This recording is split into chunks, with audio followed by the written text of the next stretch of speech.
안에 써니. 제가 지금 점심 겸 저녁을 먹고 있어요. 앞에 루미가 있고, 조금 전에 우리 아미고님들이 한 번쯤 들어봤을 그 누군가를 소송 사기 혐의로 2건을 고소를 했어요. 2건이나 소송 사기로. 법정에 하도 거짓말을 많이 해가지고, 그래서 경찰 조사가 1시 반에서 고소인 조사죠. 1시 반에서 3시 한 10분까지 했는데, 점심 전에 좀 증거를 모아야 돼서 점심을 이제 못 먹고 그러니까 아침도 안 먹었죠. 이게 아점전에 아점전. 아침 겸 점심 겸 저녁인데, 이제 소송 사기에 대해서 이렇게 대화를 하다 보니까 몇 가지 좀 재미있는 얘기가 나와서, 이거 예전 같으면 내가 빨간 얼굴 찍으면서 대화하는데, 요새 조금 비주얼 이 빨간 얼굴은 좀 그래서 이제 이 아점절을 먹으면서 2가지 이야기가 나왔어요. 첫 번째 이야기는 자, 일단 한 잔.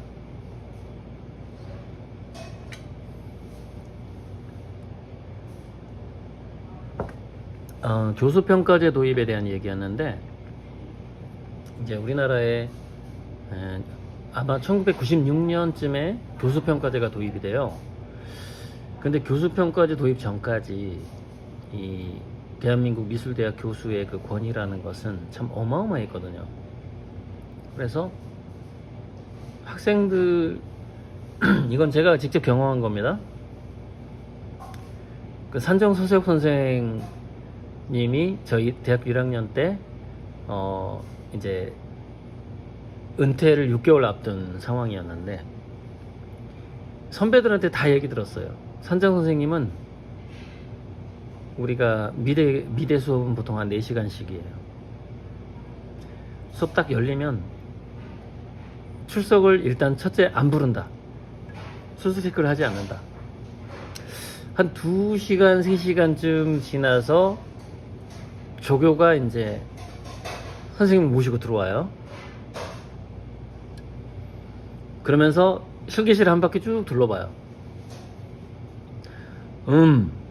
열심히 해보게.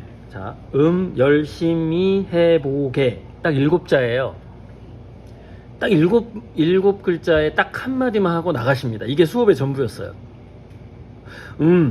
열심히 해보게. 근데 거기에 딱 3글자가 더 붙는 경우 있어요. 딱 10글자. 제군들 열심히 해보게. 이게 모든 수업의 내용이었습니다. 제가 직접 경험한 겁니다. 이거는 절대 아무것도 무엇도 가르치지 않습니다. 미대 교수들은 그랬어요. 그 당시 분위기가. 제가 90학번이니까 1990년대 분위기인데, 이 얘기는 지금 루미가 동시에 듣는 거예요. 왜냐면은 내가 이 얘기를 해주고 싶은데, 그때 분위기가 어땠는지 얘기해주고 싶은데 너무 아까워서 이게 2번 얘기하기 싫어서 제가 지금 카메라를 열었습니다. 자, 무슨 얘기냐? 그 당시에 1996년 이전에 미대 교수는 오로지 자기 작품에만 몰두했습니다. 왜? 학생들을 가르칠 필요가 없었거든요. 사실 미술대학은 가르칠 필요가 없죠. 왜냐면 각자 자기 개성, 자기 가슴 속에서 자기만의 그림을 끄집어내는 게 그야말로 이 창작의 영역에서 에듀케이션, 이듀스 끄집어내는 것만 하면 되거든요. 그러니까 할 수 있는 거라곤 열심히 해보게 밖에 없는 거예요. 가르칠 수 있는 거라고. 그게 창작의 영역이거든요. 열심히 해보게. 근데 이제 산정 선생님 정도의 수준이면 딱 그 말만 해요. 근데 이제 그 밑에 급, 예를 들어서 일랑 이종상 선생님이나 김병정 선생님 이쯤 이렇게 내려오게 되면 살짝 말이 길어집니다. 살짝 말이 길어져요. 그래서 제가 이제 일랑 선생님한테 들었던 얘기는 대부분 인격에 대한 이야기. 그러니까 인격 도야를 해야 돼. 인문학을 공부해야 돼. 그래야 좋은 그림이 나오는 거야. 약간 말이 길어졌죠? 산정 선생님은 열심히 해보게, 이게 전부였어요. 이제 이종상 선생님쯤 오면은 이렇게 얘기해요. 공부를 열심히 해야 돼. 이게 약간 추가가 돼. 근데 김병정 선생님급으로 내려오면, 그러니까 김병정 선생님이 이종상 선생님의 제자고 이종상 선생님이 산정 선생님의 제자예요. 그러니까 세대가 이렇게 두 세대가 내려와. 그러면은 1990년대 김병정 선생님급은 수업 시간에 와서 뭐라 그러느냐, 약간 세부적인 걸 터치합니다. 저 인물의 입술은 이런 식으로 되면 좋지 않을까? 약간 이제 섬세하게 들어오는 게 이제 1990년대 이제 대학을, 우리나라에서 미술대학이라는 게 창립되고 2세대 후에 교수급의 교수법이에요. 그러니까 1세대는 절대 이 세부적인 걸 가르치지 않습니다. 열심히 해보게, 이게 1세대예요. 2세대는 야, 좋은 화가가 되려면 이런 거를 니네들이 갖춰야 돼, 이게 이제 2세대. 3세대가 이렇게 하면 더 좋은 그림이 될 수 있지 않을까? 이게 3세대야. 근데 이제 90학번, 이제 제 친구들하고 제 선후배가 지금 뭐 곳곳에 미술대학에 현직 교수예요. 뭐 정정주 성신여대, 정재호 세종대, 그 다음에 서울대 교수도 제 후배가 있어요. 심지어 제 한참 후배가 현재 서울대 미대 교수예요. 이 급으로 내려오면 문제가 발생합니다. 교수 평가제가 도입이 된 거죠. 그러니까 우리 세대가 교수가 됐을 때는 교수 평가제가 도입이 돼서 교수가 학생들의 눈치를 보기 시작한 거예요. 그러다 보니까 어떻게 되냐, 개별 맞춤 교육을 해야 하는 시대로 바뀌어버린 거예요, 미술대학에서. 그래서 내가 정재호한테, 세종대 정재호 제 동기인데, 정재호 교수한테 직접 들은 얘기예요. 야, 애들 그림 지도하다 보면 내 그림 생각할 시간도 없고 내 그림 그릴 시간도 없어. 이건 내 현직 교수한테 직접 들은 얘기입니다. 정재호 작업실에 가서. 이렇게 바뀌어버린 겁니다. 자, 그러다 보니, 그러니까 1996년 이후에, 2000년 이후에 교수가 된 그 미대 교수들은 뭐가 차이가 있느냐, 작가가 아닌 거예요. 그러니까 작가가 아니라 교육자로서 고객 맞춤을 해야 하는 시대로 바뀌어버린 거예요. 그래서 이렇게 된 거죠. 자, 우리 이제 저는 이제 정규직을 가져본 적이 없는 전업 작가잖아요. 그래서 우리 전업 작가들은 이렇게 생각했어요. 예전에는, 야, 그래도 미대 교수면 말이야, 뭐 유학도 갔다 오고 그림 할 만큼 하고, 이건 미국이나 한국 상황과 유럽 상황 좀 다른데, 유럽 상황은 이제 마이스터 제도가 있고 도제식 수업이 있기 때문에 교수법이 없더라도 미술 분야에서 뛰어나면 교수로 채용한 다음에 마치 과학연구소처럼 그림을 자기가 열심히 하는 모습만 보여줘도 충분히 교수의 어떤 역량을 발휘할 수 있다 라는 주의가 좀 있어요. 유럽 쪽은, 독일이나 프랑스 이쪽은. 그래서 그쪽은 현직 작가가 교수가 됐음에도 불구하고 자기 작품에만 몰두하면서 그 서세욱 선생님 풍으로 열심히 해보게, 또는 이종상 선생님 풍으로 야, 근데 좋은 작품을 하려면 너가 좀 어디 여행을 좀 다녀와야 되지 않을까? 이렇게 한다거나, 또는 김병종 교수급으로 내려와서 인물을 그릴 땐 말이야 이렇게 하고 재료는 이런 걸 써보는 게 어때? 이 정도까지만 조언을 해도 교수진 유지가 돼요, 유럽 쪽은. 근데 우리나라는 이게 약간 미국 쪽이어가지고 개별 맞춤 교육을 철저하게 하지 않으면 교수 평가에서 엄청나게 나빠지면서 학부모한테 학부모 민원을 당하고 막 이런 상황이에요. 그래서 교수가 작가가 아니라 직장인이 돼버린 거죠. 2000년 이후에 우리 한국의 미술대학의 교수가 그렇게 돼버린 거예요. 그래서 우리 전업 작가들 전업 작가들, 그래도 미술대학 교수는 직장인이 아니라 화가로 인정을 해주자 라는 흐름이 쭉 오다가 2000년 이후에 야, 현재 우리나라의 미술대학 교수는 전업 작가라고 볼 수가 없어. 얘네들은 입시 미술학원 학원장이나 비슷해. 이렇게 돼버린 거예요. 그 어떤 평가가. 그런데 제가 이제 입시 미술학원 하는 사람이나 제 또래에서 미술대학 교수를 하는 사람들의 그림을 이렇게 보거든요. 근데 그림의 깊이를 제가 논하고 싶진 않아요. 그림의 변화가 없어요. 했던 그림 계속 하는 거야. 그 철학적인 깊이가 사라져. 왜 그러냐? 고객 맞춤하느라고 정신이 없는 거예요. 이 애들 개별적으로 맞춰서 지도하느라고 정신이 없는 거죠. 어떤 말인지 무슨 말인지 이해하실 겁니다. 지금 제가 이 영상을 왜 찍을 수 있는 줄 알아요? 손님이 한 명도 없거든요. 현재 손님이 한 테이블이에요. 네. 제 옆에 손님 있으면 이런 영상 안 찍습니다. 네. 자, 한잔.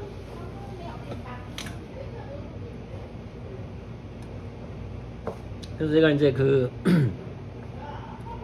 모 나쁜 놈을 소송사기로 2건이나 지금 고소를 하면서 명확한 증거를 가지고 대한민국 법정과 판사에게 거짓말 증거를 증거를 제시하면서 고소를 했어요.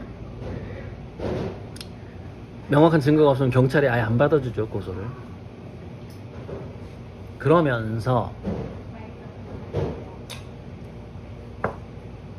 제가 루미한테 처절한 복수에 대한 전설의 고향 얘기를 해주려고 하는 거예요. 자, 이제 본론 시작이야. 예전에 주막집을, 그러니까 완전 옛날이죠. 뭐 조선시대겠지. 주막집을 하던 부부가 있었는데, 이제 아이를 낳기 전에 신혼부부였겠죠. 조그만 주막이었고 산골의 주막이었는데 보부상 3명이 그 집에, 제가 지금 전설의 고향 얘기를 하는 겁니다. 요즘에 이런 대한민국의 전설의 고향이라는 프로가 없어져가지고 이 이야기 처음 듣는 사람이 있을 거고, 제 또래 이상은 이 전설의 고향을 다 봤을 거예요. 너무나 충격적인 결론이었기 때문에, 와, 제가 전설의 고향 정말 담력이 좀 있는 편이라 저는 절대 눈을 가리면서 전설의 고향을 본 적이 없어요. 구미호가 나타나든 뭐. 근데 우리 전설의 고향에는 좀비가 없었죠, 당시에는. 대부분 구미호가 가장 무서운 존재였죠.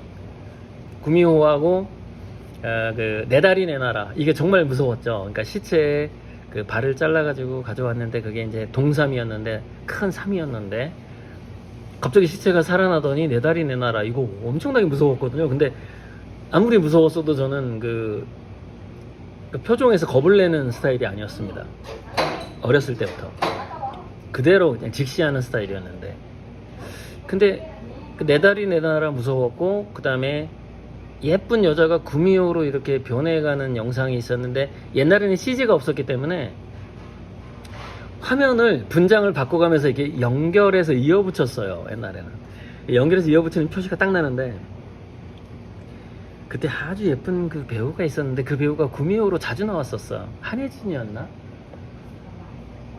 아무튼 굉장한 예쁜 배우가, 구미호 단골 배우가 있었어. 아무튼 되게 예쁜 대한민국의 배우였는데, 그래서 뭐 아직도 손님이 우리 팀밖에 없네요. 딱 저밖에 없네. 저하고 루미밖에 없는데, 누구지 이름이? 구미호 일대 한혜숙이다. 한혜숙. 그렇지.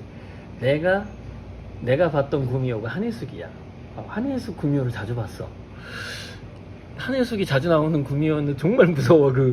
막 변하는 게, 예쁜 여자였는데 갑자기 서복 입은 여자였는데 갑자기 구미호로 변하면 진짜 무서웠는데, 갑자기 변해.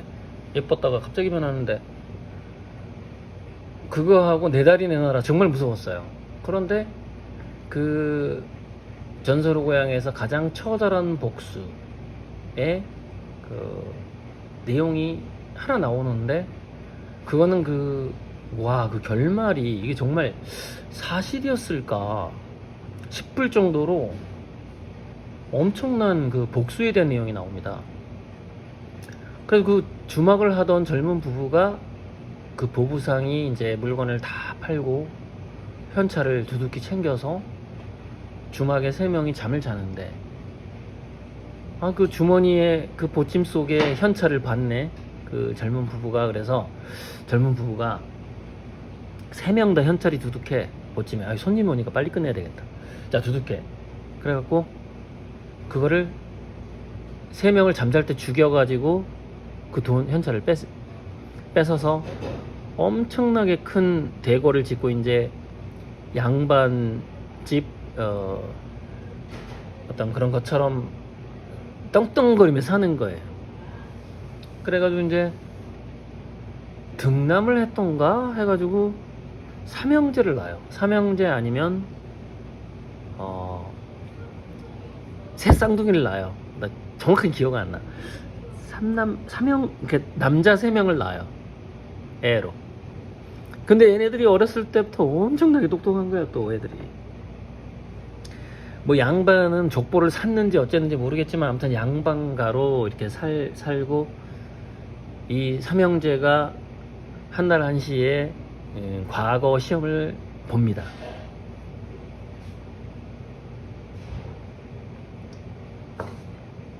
그러니까 자기가 죽인 그 보찜 장수 3명이 그 전설의 고향에 이런 장면이 나옵니다. 3명의 영혼이 딱 만나요. 야, 우리 죽었네, 억울하게. 그러더니 서로 눈빛을 마주 보더니 고개를 끄덕끄덕해요. 그러더니 샥 사라져. 그래가지고 그 자기를 살인했던 젊은 부부의 자식으로 삼형제로 태어납니다. 삼형제 또는 새쌍둥이로 태어나요. 남자 쌍둥이.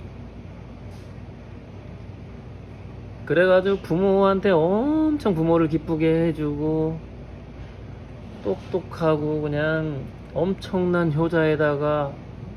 그런데 그러니까 그 새쌍둥이는 자기들이 전생을 기억을 못해요. 자기 그 부모한테 살해를 당했던 영혼이라는 걸 모르는 거예요.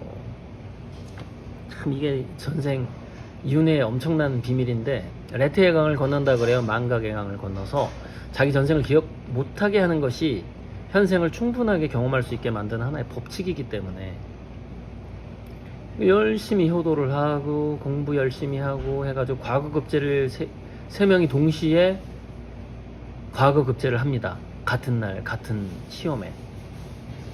그래가지고 이제 그 동네에 이제 엄청난 축제가 벌어져요. 우리 아들 3명이 열심히 공부를 해서 3명 다 과거에 급제를 해서 이제 하나의 이제 5급 행시를 다 패스한 거야. 그래갖고 이제 5급 공무원이 됐어. 그래갖고 이제 그 현직에 배치 받기 전에 고향에 이제 어머니한테 인사를 하러 내려온 거예요. 과거 급제 해가지고. 그거를 그 머리에 뭐 어사관인가 급제한 사람들 쓰는 관이 있어요. 이렇게 개나리 같은 꽃이 달려있는. 그 예전에 임금이나 신하들이 쓰던 관이 있잖아요. 익성관 말고 옆으로 이렇게 날개가 있는 그 관에다가 뭐 개나리꽃 같은 걸 2개를 꼽나 해가지고 암행어사 뭐 급의 그 관을 쓰고 고향에 내려옵니다. 가마를 타고. 이 두 부모는 그냥 엄청난 마을 축제를 벌입니다. 우리 자식 3명이 장원급제를 했어. 여기서 중간 질문. 루미야, 이 스토리 너 모르지? 자, 별말 모르지 너? 별말 모른대요, 루미가. 앞에서 그냥 별말 모른대. 열심히 검색하지만 전설의 고향은 절대 검색이 안 될 거야. 워낙 옛날 스토리가. 그래갖고 와, 그냥 온 동네 마을 축제를 하고 잔치를 베풀고 우리 자식 3명이 동시에 과거급제를 했다 이거예요. 그래가지고 이제 드디어 그 마을에 온통 퍼레이드가 끝나고 자식 3명이 가마를 타고 막 꽹과리 울리고 나팔을 불고 온 동네 행진을 하고 이제 집에 왔어. 세 명의 자식이. 그래서 이제 안방에 딱 들어왔어. 그래서 어머니 아버님 우리가 이번에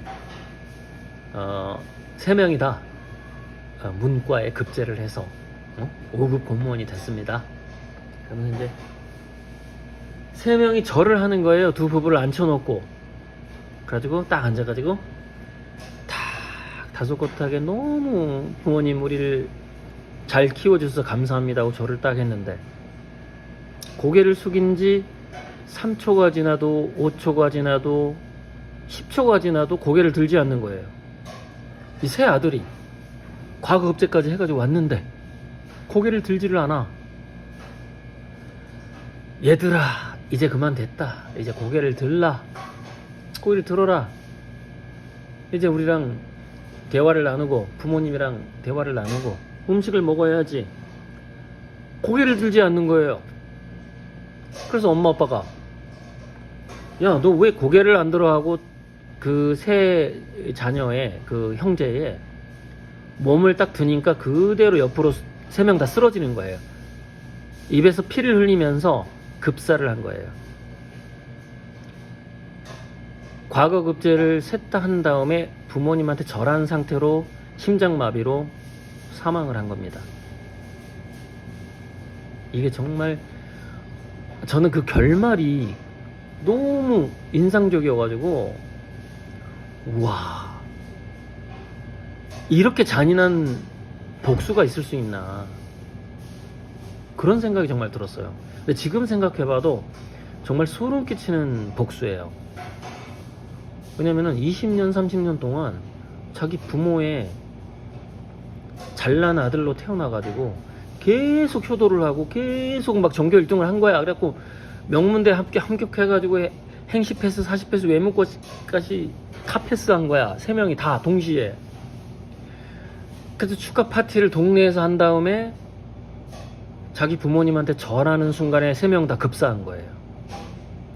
이게 그 주막에서 억울하게 살해를 당했던 세 명의 보부상이 우리 앞으로 이 사람들한테 이렇게 복수를 하자라고 눈빛을 교환하면서 고개를 끄덕였던 거죠.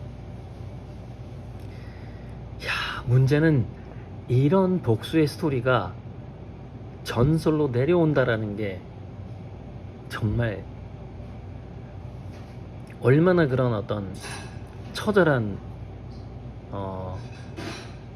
정말 나쁜 짓과 응징이 있어 왔는지 우리 사회에 그것이 전설의 고향의 스토리로 반영이 되는 거 아닙니까? 제가 이 얘기를 왜 꺼내냐면 바로 그놈이 그런 응징을 당할 거라는 거예요. 그러니까 죽을 거란 얘기는 아니고요. 일이 다 될성십보 자기가 제 돈을 몇 억을 빼갈 어떤 마지막 그 승리까지 온갖 거짓말을 다 해가지고 승리까지 얻어낼 거예요. 근데 결국 제가 소송 사기로 고소를 하잖아요. 법정에 각종 거짓말을 해서 그 판결을 얻어내니까. 그리고 이제 또 가장 결정적인 또 그 행정소송이 있잖아요. 거기서 이제 또 제가 이길 거고 이미 저한테 유리하게 지금 흘러가고 있고. 그래서 저는 그렇게까지 그 친구에게 처절한 보복을 하고 싶지는 않은데 상황이 그렇게 흘러가고 있어요. 이상하게 걔는 마지막에 굉장히 해피한 순간 와 내가 고 작가한테 몇 억을 뜯어낼 수 있어 거의 다 왔어 그 순간에 마지막에 처절하게 무너지는 거죠. 스토리가 이렇게 흘러갈 것 같습니다. 손님들 5명이 지금 마침 이 집으로 들어오고 있어서 끊겠습니다.